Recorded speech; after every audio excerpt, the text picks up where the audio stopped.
হচ্ছে না, কিন্তু যতক্ষণ পর্যন্ত এই সংকট দূর হবে ততদিন পর্যন্ত আমাদের কর্তব্যে রোধ করা যাবে না। সংগ্রামী ছাত্র বন্ধুরা, আমরা বলতে চাই কোটা কিংবা এখানকার প্রিভিলেজের যে কথাটি বলা হচ্ছে সংবিধানে এটি বাধ্যতামূলক কোনো কিছু নয়। যদি এটি না দেওয়া হয় তবে তা সংবিধানের সাথে সাংঘর্ষিক নয়, বরং যদি এটি দিতে বাধ্য করা হয় তবে এটি সংবিধানের সাথে সাংঘর্ষিক। আজকে আমাদের বাংলাদেশের অন্যতম একটি উদাহরণ হতে পারে আমাদের জাতীয় সংসদ, যেখানে মোট 350 আসনের মধ্যে 50টি রয়েছে সংরক্ষিত আসন।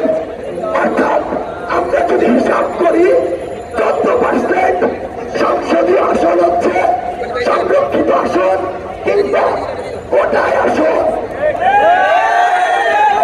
এবার সেই জাতীয় সংসদে যদি 56% দেওয়া হতো তাহলে সেখানে থাকতো 196টি আসন কোটায় কিংবা সংরক্ষিত। কিন্তু সেদিকে আছে তাহলে যাই জাতীয় সংসদ আমাদের পুরো বাংলাদেশকে রিপ্রেজেন্ট করে, সেখানে যখন সর্বোচ্চ প্রিভিলেজ 14% দেওয়া হয় তাহলে 56% আমাদের সাথে রসন কিনা, অযৌক্তিক কিনা। সংগ্রামী বন্ধুগণ, একটি জিনিস লক্ষ্য করুন, আমরা আছি একটি দুশ্চিন্তায় চিন্তিত।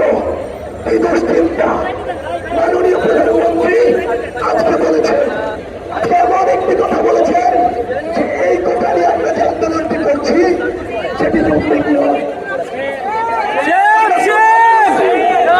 মাননীয় প্রধানমন্ত্রীকে নিয়ে চিন্তিত কোন জায়গাটি হচ্ছে 1975 সালের পূর্বে বন্ধুর ছদ্মবেশে, কাছের মানুষের ছদ্মবেশে বঙ্গবন্ধুর পাশে কিন্তু মোশতাকরা ছিল।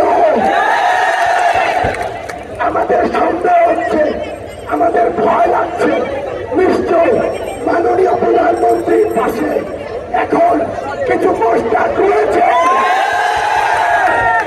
সেই মোশতাকরা স্টুডেন্ট পাউন্ড পুরো বাংলাদেশের জনগণের চাওয়া, আমাদের প্রাণের দাবি, এই সত্য কথাগুলো তার পর্যন্ত পৌঁছে দিচ্ছে না। ওই কোটায় যারা আজকে ঊর্ধ্বতন কর্মকর্তা হয়েছেন তারা আমাদের প্রাণের দাবিগুলো তার পর্যন্ত পৌঁছে দিচ্ছেন না।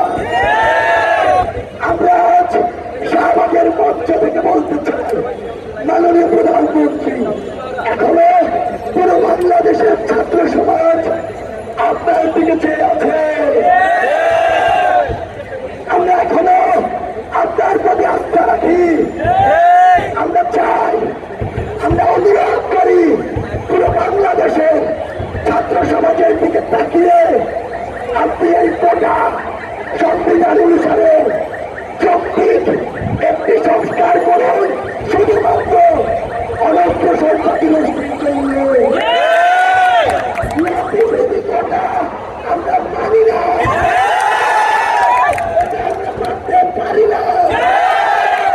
56% কোনোদিন কোটা হতে পারে না, কোটা কোনোদিন অর্ধেকের বেশি হতে পারে না। আমরা আমাদের জায়গা থেকে এই প্রাণের দাবিগুলো আপনাদেরকে জানিয়ে শুধু একটি কথাই বলতে চাই, অনেক রাজনীতিবিদ তোলা বাড়িতে পাঁচ স্বীকার করার জন্য অনেক কথা বলে। আমরা যেদিন আমাদের যৌক্তিক দাবি সৎ প্রতি উত্তর পাব সেদিনই আমরা পড়ার টেবিলে ফিরে যাব।